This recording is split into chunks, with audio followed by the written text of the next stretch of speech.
Cümleten selamun aleyküm hanımlar, kanalıma hoş geldiniz. Bugün sizlere harika bir 5 şiş patik modelinin baştan sona anlatımını yapacağım.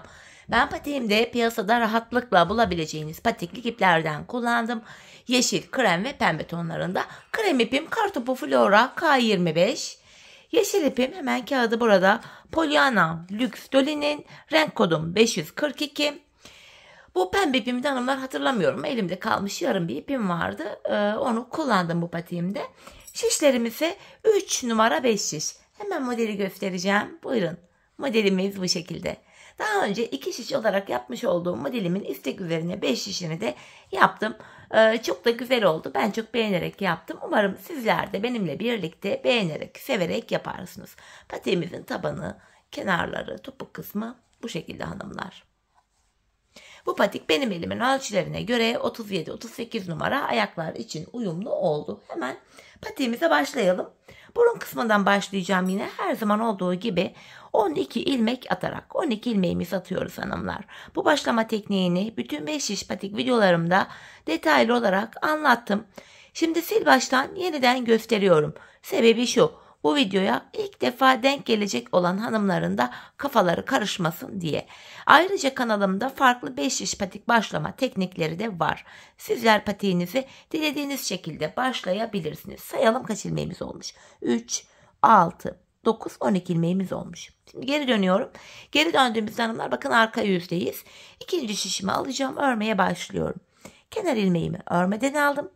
Diğer ilmeklerimi arka yüzde sırasıyla ters olarak örüyorum.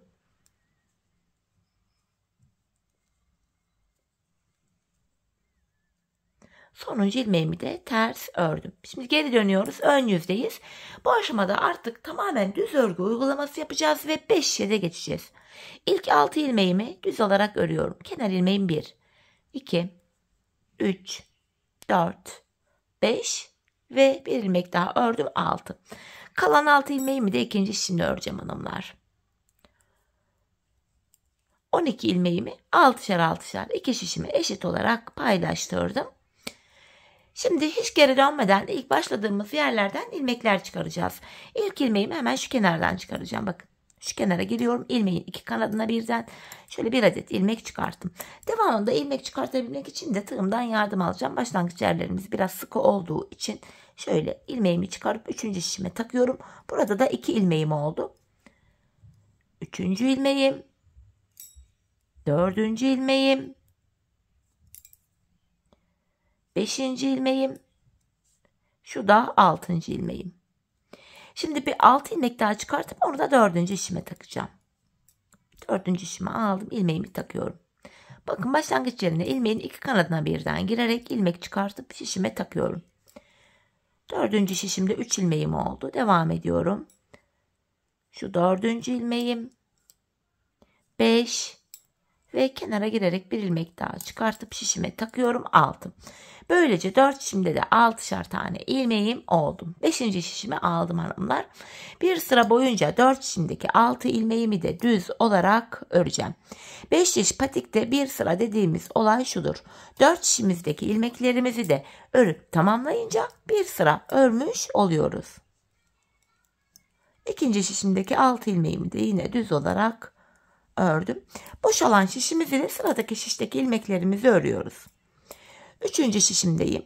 Buradaki 6 ilmeğimi de yine örüyorum. Düz örgü uygulaması yapıyorum hanımlar. 4. ve sonuncu şişime geldim. Burada da ilmeklerimi düz örmeye devam ediyorum.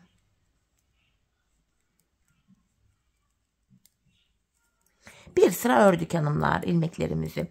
Şimdi artırmalara başlayacağız. Patik borumuza şöyle baktığımız anda artırma işlemini bu sağ ve sol kenarda yapacağız. Orta kısımlarda artırma işlemi yapmıyoruz. Şimdi ilk şişimdeyim. Kenarımız hemen bu sağ tarafta. İlk 2 ilmeğimi öreceğim. Hemen ardından 2. ilmeğimin altındaki, hemen bakın şuradaki ilmeğimin kenarına, şuraya şişimi takıyorum. Buradan aldığım ilmeğimi düz ördüm. Kalan 4 ilmeğim de düz örülüyor. 1. şişimde böylece 7 tane ilmeğim oldu. 2. şişime geldim. Burada da kenar bakın sol tarafa düşüyor.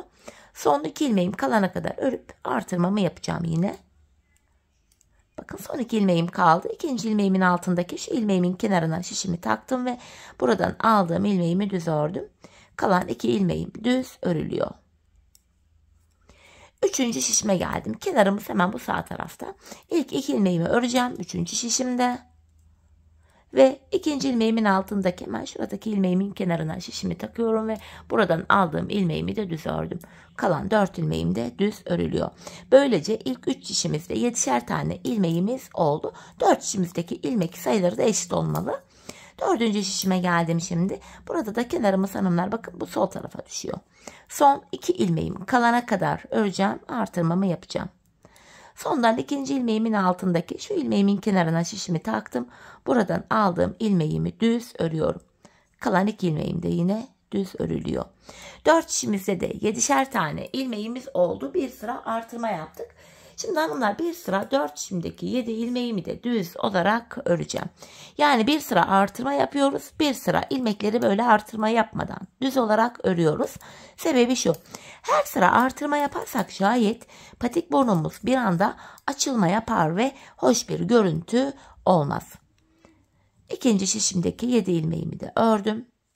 Şimdi 3 ve 4. şişimdeki ilmeklerimi de öreceğim düz olarak. Bu düz ilmeklerimi örerken artırma işlemini sizlere kısaca tekrar etmek istiyorum. Artırma işlemini 1. ve 3. şişimizde ilk 2 ilmeği ördükten sonra yapıyoruz. 2. ve 4. şişimizde de son 2 ilmek kalana kadar örüp öyle artırmalarımızı yapıyoruz. 4. şişimdeki ilmeğimi de 7 ilmeğimi de düz ördüm. Geldik yine başlangıç yerine. Artırma işlemine. Bakın hanımlar ilk şişimizdeyiz. Kenarımız başta. 2 ilmek örüyorum. Ardından ikinci ilmeğimin altındaki hemen şu ilmeğimin kenarına şişimi taktım ve buradan aldığım ilmeğimi de düz ördüm. Diğer ilmeklerimi düz olarak örüyorum. İkinci şişime geldim. Burada da kenarımız hanımlar bakın bu sol tarafa düşüyor. Son 2 ilmeğim kalana kadar öreceğim. Kenardan artırmamı yapacağım. Sondan ikinci ilmeğimin altındaki şu ilmeğimin kenarına şişimi takıyorum ve buradan aldığım ilmeğimi düz ördüm. Kalan 2 ilmeğimi de düz örüyorum. İkinci şişimde de 8 ilmeğim oldu. Üçüncüye geldim. Kenarı hemen baş tarafta. İlk 2 ilmeğimi örüyorum. Ardından ikinci ilmeğimin altındaki şu ilmeğimin kenarına şişimi takıp buradan aldığım ilmeğim de düz örülüyor.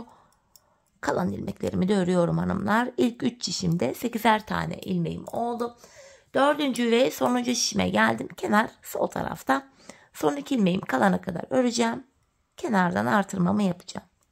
Bakın sondan ikinci ilmeğimin altındaki şu ilmeğimin kenarına şişimi taktım ve buradan aldığım ilmeğimi de düz ördüm. Kalan 2 ilmeğim de düz örülüyor.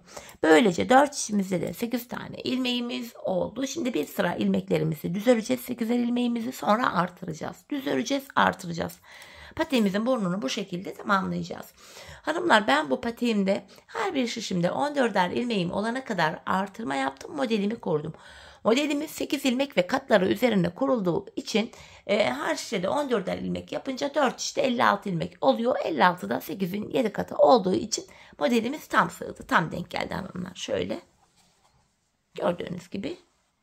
Şimdi hep birlikte artırmalarımızı yapalım gelelim. Sonra birlikte modelimizi kuralım. Evet hanımlar ben her bir şişimde 14'er ilmeğim olana kadar artırmalarımı yaptım geldim. Şimdi modelimize başlayacağız. Modelimiz 10 sıradan oluşuyor. 10 sırada bir kendini tekrar eden model hanımlar bu. Modelimizin şimdi ilk sırasındayız hanımlar. Birinci sıramızı yapacağız. İlk 2 ilmeğimi yeşil ile öreceğim. 2 yeşil. Hemen yanına kremi ekliyorum. 2 yeşilden sonra 3 ilmek krem örüyorum. 1, 2, 3. Hemen ardından krem ipimin ucunu yeşil ipime bağlayacağım. Patiğimiz sökülmesin diye. 2 yeşil, 3 krem, 2 tane daha yeşil örüyorum. İlk modelimizin tabanını oluşturduk. Şöyle 2 tane daha yeşil ördüm. İlk modelimizi oluşturduk. Arada bir tane kremimiz var. Bir krem örüyorum. Şimdi ikinci modeli yapacağım. Yeniden 2 yeşil, 3 krem, 2 yeşil. 1 ve ikinci şişinden devam ediyorum. 2. İkinci modelimizi de oluşturduk. Model aralarında bir tane kremimiz var. Bir kremimi ördüm. Şimdi bir diğer modelimi yapacağım. 2 yeşil, 3 krem, 2 yeşil. Bir model daha yaptık. Arada bir kremimiz var. Bir diğer modelimi yapacağım. 2 yeşil. 3 krem. 3. şişimden devam ediyorum. Ve 2 tane daha yeşil örüyorum. Model aralarında bir tane kremimiz var. Bir diğer modelimi yapacağım. 2 yeşil. 3 krem. 2 yeşil. Model arası için bir tane krem örüyorum. Bir diğer modelimi yapacağım. 2 yeşil. 4. şişimden devam ediyorum. 3 krem. 2 yeşil. Model arası için bir kremim var. Yeniden 2 yeşil. 3 krem. 2 yeşil örüyorum. Model arası için bir tane krem, son ilmeğimi krem ile ördüm. Modelimizin hanımlar ilk sırasını tamamladık. Geldik şimdi modelimizde ikinci sıramıza. Bu sıramızda bir ilmek krem örerek başlıyorum. Bir krem ördüm. Şimdi modelimiz şöyle olacak bu defa. İlk modelimi yapıyorum. 2 yeşil, 1 krem, 2 yeşil. İlk modelimizi yaptık. Bu defa model aralarında 3'er tane kremimiz var. 1, 2, 3. Şimdi ikinci modelimi yapacağım.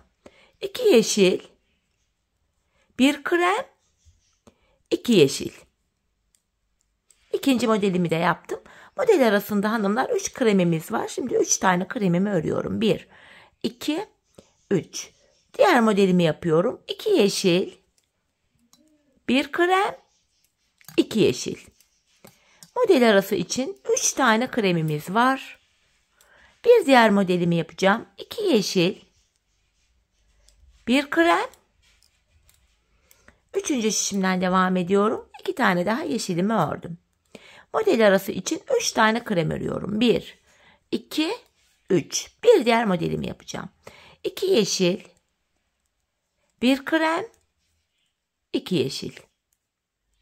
Model arası için 3 tane kremim var. Diğer modelimi yapıyorum. 2 yeşil, 4. şişimden devam edeceğim. 2. yeşilimi örüyorum. 1 krem, 2 yeşil. Model arası için 3 kremim var. Sonuncu modelimi yapacağım. 2 yeşil, 1 krem, 2 yeşil. Kalan 2 ilmeğimi de krem ile örüyorum. Hanımlar modelimizde ikinci sıramızı tamamladık. Bu modelimizde 2 sıra yeşil ipimizi kullanacağız. Yeşil krem öreceğiz. 3 sırada pembe krem olacak şekilde ilmeklerimizi öreceğiz. Şimdi pembe ipimize geçiş yapacağız. Öncesinde ilk 2 ilmeğimi krem ile örerek başlıyorum. 2 tane krem ördüm. Sonra pembe ipimi ekleyeceğim hanımlar. Şöyle pembe ipimi alıyorum elime. Buraya 3 ilmek pembe öreceğim. 2 tane kremden sonra tam ortaya 3 tane pembemi öreceğim. Şu birinci pembem, şu 2, şu da 3. Patiğimiz sökülmesin diye hemen pembe ipimin ucunu da kremime bağlıyorum. 2 tane krem ile başladım. Yanına 3 tane pembemi ördüm. Ardından model aralarında bu defa 5 tane kremimiz var. 5 krem öreceğim. 1, 2, 3, 4, 5. Model arasında 5 kremimiz var hanımlar.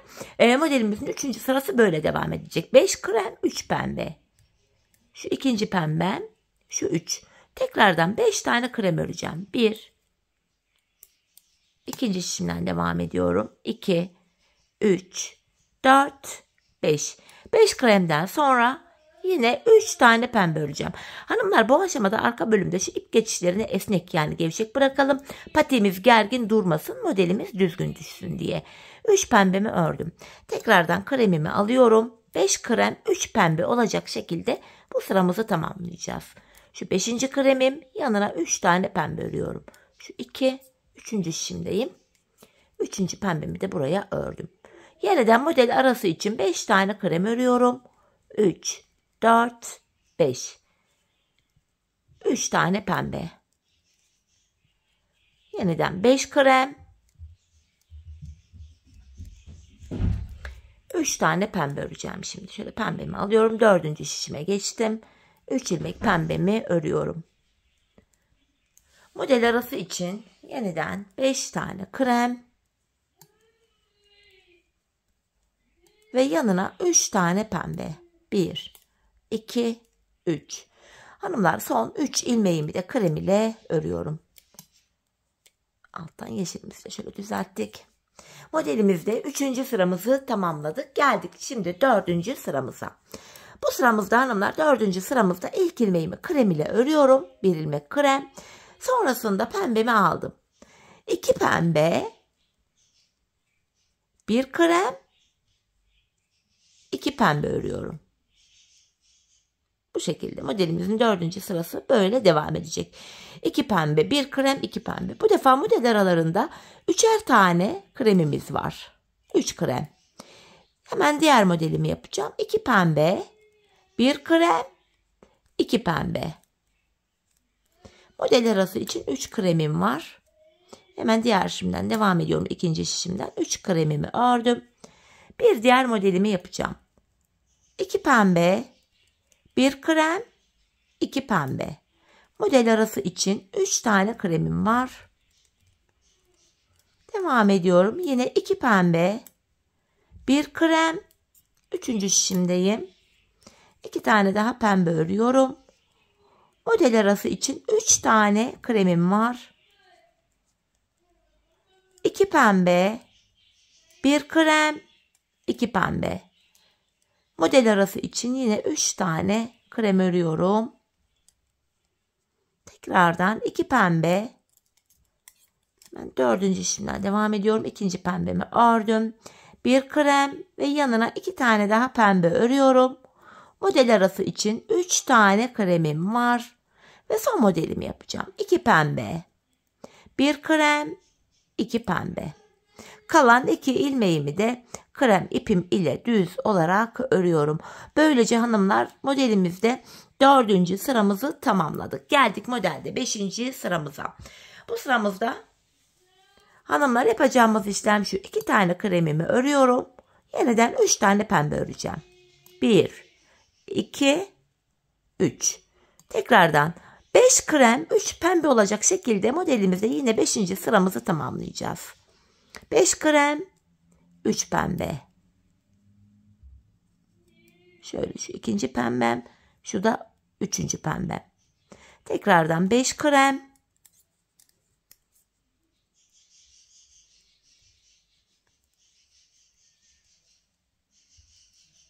3 pembe. 1, 2, 3. 5 krem. Modelimizin 5. sırası. 5 krem, 3 pembe. 1, 2, 3. şişimden devam ediyorum. Şu da 3. pembe. Devam ediyorum. 5 krem, 4 ve 5. kremim. Yanına 3 tane pembe örüyorum. Tekrardan 5 krem, 4, 5, 3 tane pembe öreceğim. 4. ve sonuncu şişimdeyim. 3 tane pembe örüyorum. 5 krem ve 3 tane pembemi örüyorum. Son modelim de bu. Şişimde kalan 3 ilmeğimi de krem ipim ile örüyorum. Modelimizin 5. sırasını tamamladık hanımlar. Şimdi de 6. sıramızı yapacağız. 3 sıra pembe ipimizle modelimizi yaptık. Şimdi pembemiz bekleyecek. Yeşilimizi kullanacağız. 2 sıra yeşil kullanıyorsak 3 sıra pembe. Modelimizin 6. sırasında hanımlar ilk ilmeğimi krem ipimle örüyorum. Sonra yeşilimi aldım. 1 kremden sonra. 2 yeşil, 1 krem, 2 yeşil örüyorum. İlk modelimi yaptım. Model arasında 3 ilmeğimiz var. 1, 2, 3. İkinci modelimi yapıyorum. 2 yeşil, 1 krem, 2 yeşil örüyorum. İkinci modelimi de yaptım. Arada yine 3 kremim var. İkinci şişimden devam ediyorum. 3 ilmek krem örüyorum. 1, 2, 3. Bir diğer modelimi yapıyorum. 2 ilmek yeşil, 1 krem, 2 ilmek daha yeşil örüyorum. Model arası için 3 tane kremim var. Diğer modelime geçtim. 2 yeşil, 1 krem, 3. şişimden devam edeceğim. 2 tane daha yeşilimi örüyorum. Model arası için 3 tane kremim var.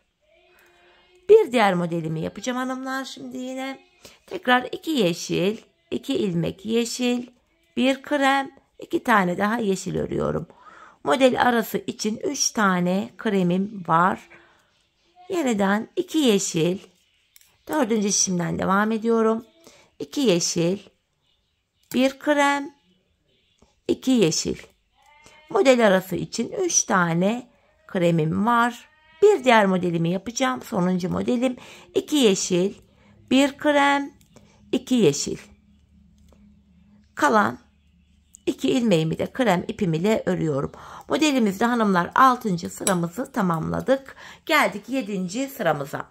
Bu sıramızda ilk 2 ilmeğimi yeşil ile öreceğim. 7. sıramızda ilk 2 ilmeğimiz yeşil ile örülüyor. Ardından ilk modelimi yapıyorum. 3 krem, 2 yeşil. İlk modelimizi yaptık. Şimdi de model aralarında birer tane kremimiz var. Bir kremimi ördüm. İkinci modelimi yapıyorum. 2 yeşil, 3 krem, 2 yeşil öreceğim. 1. İkinci şişimden devam ediyorum. Şu da ikinci yeşilim. Model arası için bir kremim var. Ördüm. Üçüncü modelimi yapıyorum. 2 yeşil, 3 krem, 2 yeşil. Model arası için bir kremim vardı. Şimdi bir diğer modelimi yapıyorum. 2 yeşil, 3 krem. Üçüncü şişimdeyim. Şu üçüncü kremim. Hemen yanına 2 tane daha yeşil örüyorum. Model arasında bir kremimiz var. Bir diğer modelimi yapıyorum. 2 yeşil, 3 krem, 2 yeşil. Model arası için bir kremimiz var. Bir diğer modelime başladım. 2 yeşil,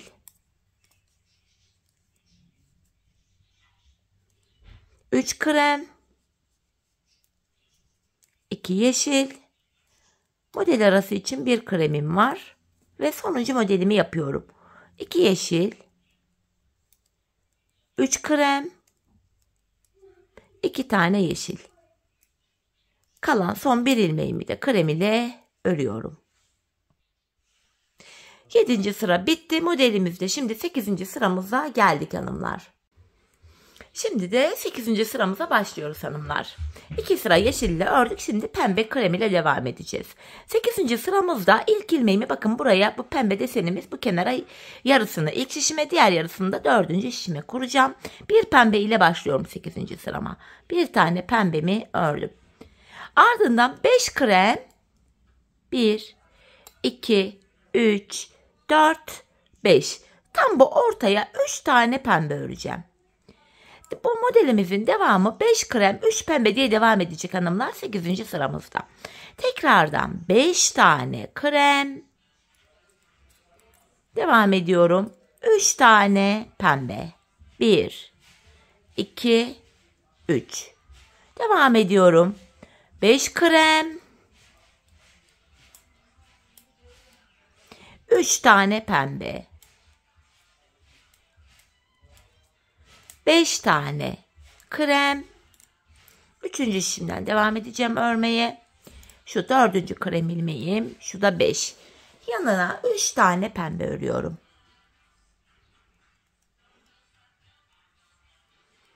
5 krem, 4 ve 5, 3 tane pembe.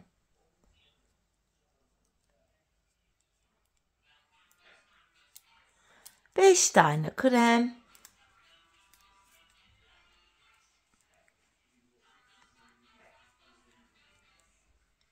3 tane pembe örüyorum. 5 tane krem, 3 tane pembe. Son 2 ilmeğimi pembe ile ördüm. Bakın ilk birinci şişimdeki ilk ilmeğim de pembeydi. Burada 3 tane pembe oldu kenarda. Geldik modelimizde 9. sıramıza. Bu sıramızda da hanımlar 2 tane pembe ile başlayacağım. 2 pembe örüyorum. Yanına 3 tane krem. 1, 2, 3. Devamında şöyle yapacağız. 2 pembe, 1 krem, 2 pembe. Model arası için 3 tane krem örüyoruz. 1, 2, 3. Yeniden modelimi kuracağım. 2 pembe, İkinci şişimden devam ediyorum. 2 pembe, 1 krem, 2 pembe. Model arası için 3 tane krem. Devam ediyorum. 2 pembe, 1 krem, 2 pembe. Model arası için 3 tane krem. 1, 2, 3. Devam edeceğim yine. 2 pembe, 1 krem, 2 pembe. Model arasında 3 ilmek kremimiz var. Yine 2 pembe, 1 krem, 2 pembe örüyorum. Model arası için 3 tane krem öreceğim. Şu 1, 4. işimdeyim ayrıca. Şu 2. kremim, şu da 3. Yeniden 2 pembe, 1 krem, 2 pembe. Model arası için 3 tane kremimiz var. Son modelimin yarısını da buraya kuruyorum hanımlar. 2 pembe, 1 kremimi buraya ördüm. İlk şişimde de 2 pembe vardı. Bakın burada da model bütünlüğü sağlandı. Şimdi modelimizde 10. sıramıza geldik. Yani sonuncu sıramızı yapacağız hanımlar. Bu sıramızda yine ilk ilmeğimi pembe ile öreceğim. Model aralarında 5'er tane kremimiz var. Şöyle kremimi alıyorum. 5 krem. 1, 2, 3, 4, 5. 3 pembe, 5 krem olacak şekilde 10. sıramızı tamamlayacağız. 3 pembe, 5 krem. 2, 3, 4, 5. İkinci şişimden devam ediyorum. 3 pembe, 5 krem. 1, 2, 3, 4, 5. Yeniden 3 tane pembe, 5 tane krem örüyorum. 2, 3,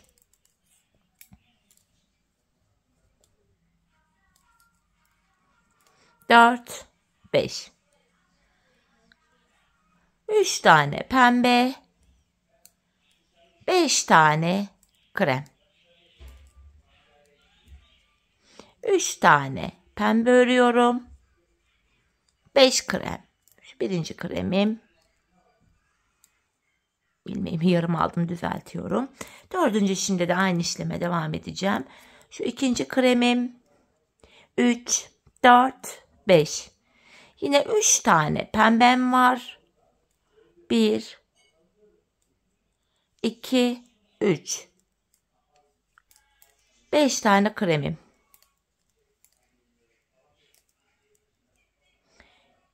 Son 2 ilmeğimi de pembe ile ördüm. Bakın hanımlar, burada 3 tane pembe oldu. Yine model bütünlüğü sağlandı.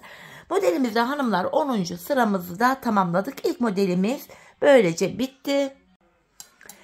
Şimdi sil baştan 1. sıradan itibaren modelimizi tekrar kurmaya devam edeceğiz. İlk modelimizi yaparken 2 yeşil ile başlamıştık hanımlar. 2 ilmek yeşil ile başlamıştık. Hani modelin ilk başında 1. sırada yaptığımız işlemin aynısını yapacağız. Bundan sonra yine ilk modelde olduğu gibi 1. sıra, 2. 3. 5. 7. 10. diye böyle devam edecek. Zaten bir ilk 10 sırayı yaparken her sıranın başında 1. sıra, 2. sıra diye sıraları zaten özellikle belirttim. Kafanız karışmasın diye hemen ikinci modeli de beraber başlayalım istedim. 2 ilmek yeşil ile başlamıştık patiğimize, modelimize.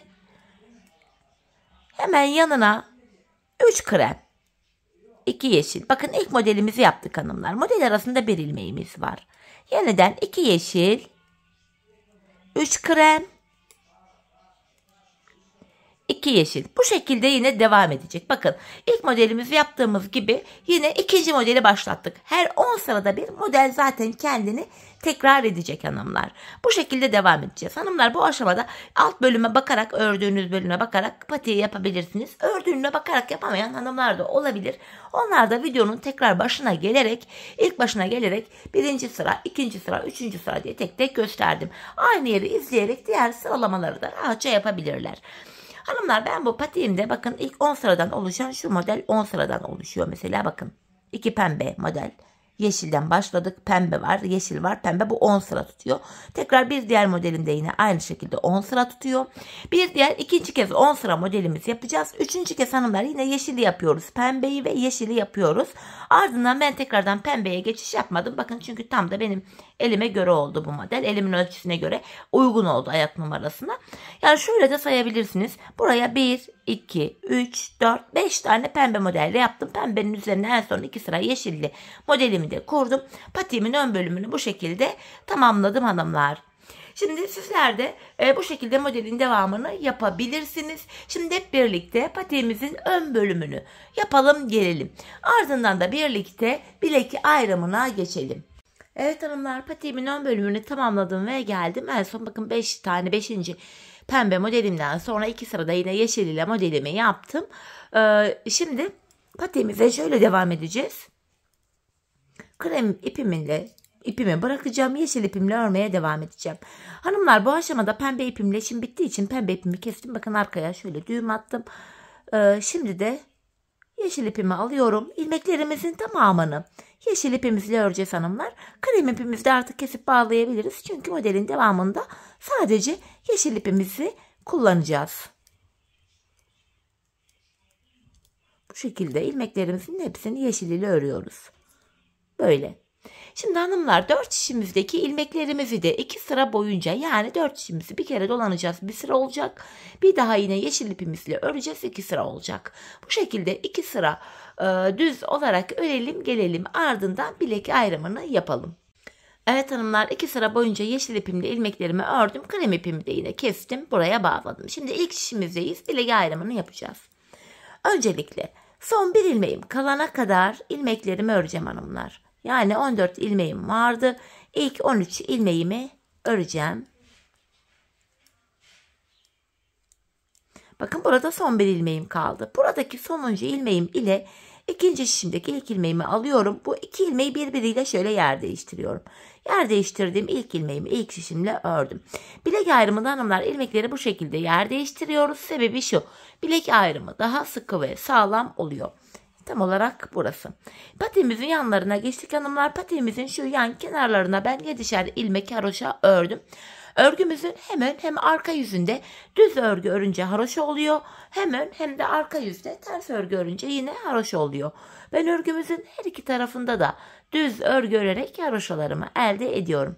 Şimdi ilk 7 ilmeğim haroşa olduğu için düz olarak örüyorum. Bu şekilde 7 haroşamı ördüm. Ardından yine ilmeklerimi düz öreceğim hanımlar. Ön yüzdeyiz. Patiğimizin arka bölümüne geçmiş bulunmaktayız. Bu bölümde hanımlar ön yüzde düz örgü, arka yüzde de ters örgü uygulaması yapacağız. Bilek ayrımına kadar öreceğiz. Geri döneceğiz. Geri döndüğümüzde ters yüzde olduğumuz için ilmeklerimizi ters öreceğiz.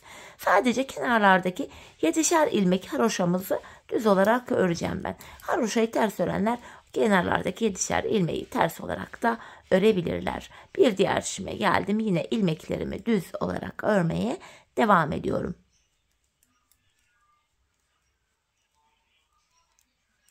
Bilek ayrımı yaptığımız son şişimize geldim.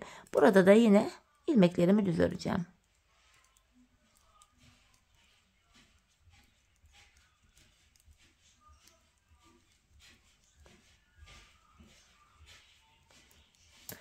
Hepsini sonuncu ilmeğimi de yine düz ördüm. Bakın bilek ayrımına geldik. Yapacağımız işlem şu: bilek ayrımından sonra geri dönüyoruz hanımlar. Şu anda arka yüzdeyim. Kenar ilmeğimi örmeden alıyorum. Kenar ilmeğimle birlikte toplam 7 ilmek haroşamı düz öreceğim. 5 oldu. 6, 7. Bu şekilde bu kenarımıza bir diş haroşa düştü. Diğer ilmeklerimizi de arka yüzde olduğum için ters olarak örüyorum gördüğünüz gibi. Patiğimizin arka bölümünde yapacağımız işlem bu. Bilek ayrımına kadar öreceğiz, geri döneceğiz, öreceğiz, geri döneceğiz. Ön yüzdeysek eğer ilmekleri düz öreceğiz. Arka yüzdeysek de ilmeklerimizi şu an yaptığımız gibi ters olarak öreceğiz. Sadece kenarlardaki 7'şer ilmek haroşalarımız haroşa olarak örülecek. Patiğimizin arkasında başka yapılacak işlem, detay, model hiçbir şey yok. Tabanımdaki diğer şişime geldim. Yine buradaki ilmeklerimi de ters olarak örüyorum.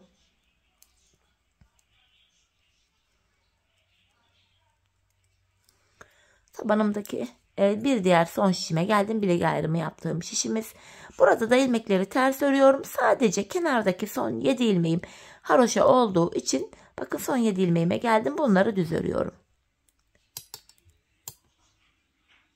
Şu yarım ilmek aldım. Hemen düzelteyim şuradan. Sonuncu ilmeğimi de yine ördüm. Bilek ayrımına geldik. Bakın bilek ayrımından sonra geri dönüyoruz. Yapacağımız işlem bu hanımlar. Yine kenarda 7 haroşam var. 7 haroşamız yine düz olarak örülecek. Kenar ilmeğimi örmeden aldım. 7 haroşamı düz olarak ördüm. Yine ön yüzde olduğum için diğer ilmeklerimi de düz örmeye devam edeceğim. Hanımlar, patiğimizin arkası sadece bundan ibaret gördüğünüz gibi. Buralarda birer diş haroşamız oluştu bile şu anda. Ben bu patiğimin arka bölümünü sevgili hanımlar hemen model üzerinde göstereyim. Buraya 15 diş haroşam olana kadar patiğimin arkasını ördüm. Bu benim elimin ölçülerine göre tam oldu. Sizler bu aşamada patiğinizi örerken ayağınıza giyin, ölçün. Hani böyle birkaç sıra daha, hani 12 tane sıra daha haroşa yaptıktan sonra bir giyin, ölçün. Patiğinizin arka bölümünü topuğunuzun kenarına gelene kadar örmeniz gerekiyor hanımlar. Bu şekilde ölçü alarak yaparsanız patiğiniz ayağınıza tam olur. Belki benim verdiğim ölçü size küçük gelecek, belki büyük gelecek. Hani bilemeyiz. Çünkü herkesin elinin örgüsünün sıkılığı, gevşekliği, kullandığı ipinin kalınlığı, inceliği, şiş numarası birbirinden farklı olabilir. Bu nedenle ayağımıza ölçerek yapmamızda fayda var. Şimdi hep birlikte patiğimizin arka bölümünü örelim gelelim. Ardından da birlikte topuğumuzu keselim. Evet hanımlar, ben patiğimin arka bölümünü tamamladım ve geldim. Bu aşamada hanımlar bilek ayrımından sonra bakın şu bölüm genişlediği için ilmeklerimin hepsi şöyle dümdüz duruyor. Yani tek şişte toplanacak duruma geldi bu şekilde. Ben bu aşamada topuk kesiminde bana kolaylık sağlasın diye ön yüzden baktığımızda bu sol tarafa 24 ilmek ayırdım. Kalan ilmeklerin hepsini de bu sağdaki şişime taktım. Şimdi topuğumuzu yapmaya başlayacağız. Patiğimizin topuk bölümünde kenardaki 7 ilmek haroşamız yine haroşa olarak örülecek. Model bütünlüğü sağlansın diye hanımlar. Öncelikle 7 haroşamı örüyorum. Şu 6, şu da 7. Şimdi ön yüzdeyim. İlmeklerimi düz olarak ve sayarak örmeye devam edeceğim. Şu 8. ilmeğim. 9, 10, 11, 12, 13, 14, 15, 16, 17, 18, 19, 20, 21, 22, 23. İlk 23 ilmeğimi normal ördüm. 24. örerken öndeki 2 ilmeği alıyorum. İkisini birlikte keserek örüyorum. 23 ilmek ördüm. 24. de kesim yaptım. Zaten bu sol tarafa da 24 ilmek ayırmıştık. Topuğumuz için bu orta kısma baktığımızda burada da 7 ilmeğimiz kaldı. Buradaki 7 ilmeğimiz her seferinde birer birer kesilerek eksilecek, bitecek ve böylece topuğumuz oluşacak. Şimdi yapacağımız işlem şu. Kesim yaptıktan sonra geri döneceğiz. Şu anda arka yüzdeyim hanımlar. Kenar ilmeğimi ilk kesim yaptığım ilmeğimi örmeden alıyorum. Arka yüzde olduğum için diğer ilmeklerimi ters olarak örüyorum. Sadece kenardaki son 7 ilmeğim haroşa olduğu için son 7 ilmeğimi düz öreceğim.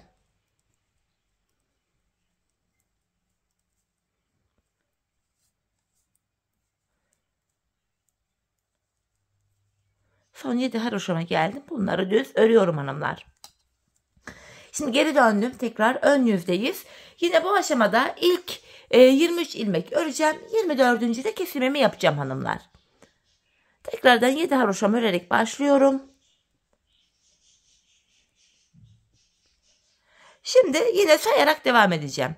7 haroşamdan sonra 8, 9, 10, 11, 12, 13, 14, 15, 16, 17, 18, 19, 20, 21, 22, 23 ilmeğimi ördüm. 24. ilmeğime gelince hemen şu öndeki ikisini alıyorum. Birlikte kesiyorum. İkinci kesimimizi yaptık. Bir önceki sırada bu arada 7 ilmeğimiz vardı. Şimdi baktığımız anda 6 ilmek kaldı. Yani 1 ilmek eksildi. Yapacağımız işlem şimdi şu hanımlar. Tekrar kesimden sonra geri döneceğiz. Arka yüzde ilmekleri öreceğiz. Ters öreceğiz. Ön yüzde tekrar ilk 23 ilmeği örüp 24. örerken kesim yapacağız. Biz bu kesme işlemine bu aradaki 6 ilmeğimiz bitene kadar devam edeceğiz. Şimdi hep birlikte bu aradaki 6 ilmek bitene kadar patiğimizin topuğunu sizlere tarif ettiğim gibi keselim gelelim hanımlar. Evet hanımlar, bu aralardaki ilmeklerimin hepsini kestim geldim. Bakın bu şekilde patiğimizin topuğunu oluşturduk. İlk başta bu sol tarafa 24 ilmek ayırmıştık. Kesimlerden sonra sağ şişimde de 24 ilmeğim kaldı. Yani her iki şişimizdeki ilmek sayıları da birbirine eşit. Bu aşamada patiğimin düz tarafı içeride, ters tarafı da dışarıda olacak şekilde ikiye katladım. Ben tığ ile kolay yapabildiğim için tığımı elime aldım hanımlar. İlk kesimim şöyle. Benden taraftaki şişten bir ilmek, ikinci şişten de bir ilmek alıyorum. İkisini birlikte keserek ördüm. Diğer kesimlerimi şöyle yapacağım. Benden taraftaki şişten bir ilmek, ikinciden de bir ilmek alıyorum. İkinci ilmeği ilk ilmeğin içinden geçirdim. Tığımdaki ilmekleri topluyorum. Benden taraftaki şişten bir ilmek, ikinci şişten de bir ilmek alıyorum. İkinci ilmeği ilk ilmeğin içinden geçirip tığımdaki ilmekleri topluyorum. Karşılıklı olarak şişlerimizden birer tane ilmek alıyoruz ve ikinci şişten aldığımız ilmeği ilk şişten aldığımız ilmeğin içinden geçiriyoruz. Tığımızdaki ilmeklerimizi topluyoruz. Kesme işlemini bu şekilde gerçekleştiriyoruz. Hanımlar, her iki patiğimizin kesim yönü de aynı tarafta oluyor. Hani sağ patiğinki sağ tarafta, sol patiğinki sol tarafta gibi yapmıyorum. Her ikisi de aynı yönde. Zaten gizli kesim olduğu için kesim yeri belli bile olmuyor. Hani bu nedenle ayırmaya da gerek yok. Hani yorumlarda soruluyordu. Hani her iki patikte aynı yöne mi kesiliyor diye. Evet hanımlar, topluca cevap olsun buradan. Bu şekilde ilmeklerimizi sıra sonuna kadar keseceğiz. Zaten her iki şişteki ilmek sayıları da eşit olduğu için kesimden sonra ilmekler aynı anda bitiyor. Ben bu şekilde yapıyorum patiklerimin topuğunu ama sizin bildiğiniz farklı patik topuk yöntemleri varsa onları da uygulayabilirsiniz. Bu tamamen sizin zevkinize göre değişiklik gösterebilir. Artık hangisini seviyorsanız, nasıl kolayınıza gidiyorsa o şekilde yapabilirsiniz. Hemen şuradan ilmeğimi düzelteyim. İlmek, yarım ilmek almışım. Evet.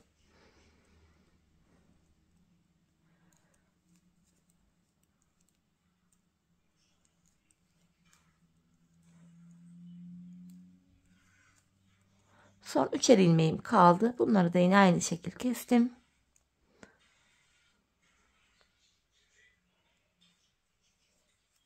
Ve son bir ilmeğim kaldı. Bir yarım ilmek almışım yine. Şöyle en son ilmekleri de toparlıyorum. Şişlerimiz de boşa çıktı. Tığımızdaki 2 ilmeği toplayıp en son buraya 2 tane sıkı bir zincir çekiyorum ve ipimi kesiyorum hanımlar. Hemen ipimizi gizleyelim. Ardından da birlikte topuğumuza bakalım. İplerimizin ucunu hanımlar, patiğimin iç tarafında da yine video aralarında gizledim. İplerimizin uçlarını bu şekilde gizleyelim, çıkmasın. Hani patiğimizin içi dışı tertemiz olsun. Hemen bakalım topuğumuza. Şöyle bakın, gizli kesim. Çok güzel, çok şık oluyor hanımlar bu tarz topuklar. Ben çok beğeniyorum. Görüntü itibariyle de patiğimiz bu. Şimdi bir de manken ayağımıza giydirelim. Patiğimize öyle bakalım. Çok güzel bir patik oldu hanımlar. Çok hoş, tatlı, şık bir model oldu. Dilediğiniz renklerle de kombinleyerek patiğinizi yapabilirsiniz. Hatta ilk başta böyle koyu mavinin içine düşünmüştüm. Mavili, pembeli yapmayı düşünmüştüm. Sonra da böyle yeşile döndüm. Ya ben biraz yeşilciyim galiba. Yeşili çok seviyorum. Evet. Şöyle manken ayağıma da giydirdim. Bakalım hanımlar. Şöyle patiğimiz. Yanımız. Tabanımız. Kenarlarımız. Bakın topuğumuz yine ayakta bu şekilde duruyor. Gördüğünüz gibi. Çok şık, çok zarif oldu. Bakın esneklik payını da göstereyim. Gayet de şiş patikler esnek olur hanımlar. Şöyle. Esneklik payımız da gayet güzel. Evet hanımlar, yine birlikte güzel bir modelin daha sonuna geldik. Umarım sizlere faydalı, hoş bir video olmuştur. Yeni modellerde, yeni videolarda buluşmak dileğiyle. Şimdilik hoşça kalın, sağlıcakla kalın.